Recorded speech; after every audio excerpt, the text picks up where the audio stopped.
Um pouquinho pra cá. Pra cá. Ok, tá bom. Fica aí.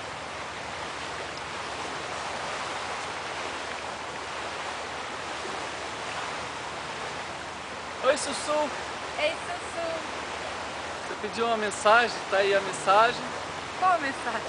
Aí não, você vai falar a mensagem. Tá aqui, tá aí. Sussu, a gente vai deixar uma mensagem pra você. Ele primeiro. Eu? É. Celi, feliz aniversário, que Deus possa te abençoar cada dia mais. Você é 42, né? E ele é 39. Aquela luta.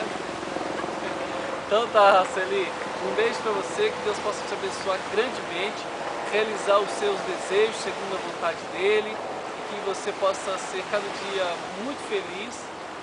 Eu sei que você é uma pessoa abençoada, uma pessoa muito feliz e que essa felicidade possa se estender muitos e muitos anos.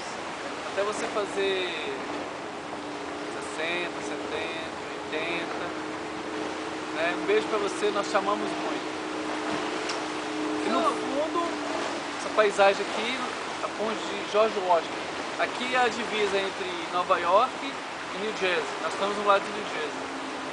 Deixa eu ver se mora em New Jersey. Su, um beijão pra você também. Deus continue te abençoando. Estamos com muita saudade de vocês. Não só de você, mas também do seu Antônio Cláudio, do Som, de Virginia, a Rose, todo mundo, né? Juninho, as crianças, Leandro, todo mundo. O Hugo, né? O Hugo vai casar. E... O Hugo vai casar, Celi. Su, Acima então, não casa ninguém. Ela abaixo pode casar o Juninho. Su, ó, corta.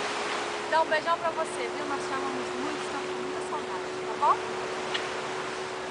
Happy birthday Vai. to you. Happy birthday to you. Happy birthday, dear Sueli.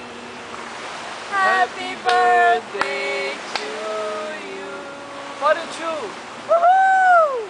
Agora eu vou lá desligar mais. Você é 42.